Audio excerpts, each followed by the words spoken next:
So now let's see the difference between the correlation and covariance. So let's compare with using various parameters. First is definition. So correlation is a statistical measure that indicates how strongly two variables are related, whereas covariance is an indicator of the extent to which two random variables are dependent on each other. A higher number denotes higher dependency. Next, what values we will use to understand and measure the correlation and covariance. That's what the comparison on basis of values.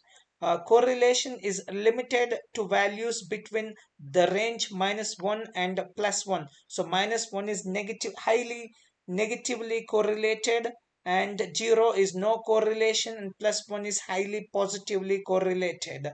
And when it comes to the covariance, the value of covariance lies in the range of -infinite and +infinite.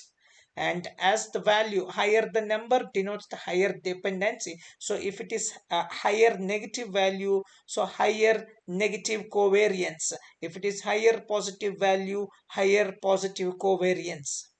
The change in scale, so the change in scale does not affect the correlation, but the change in scale affects the covariance. And then unit free measure, correlation is unit free measure, but covariance is not at all a unit free measure.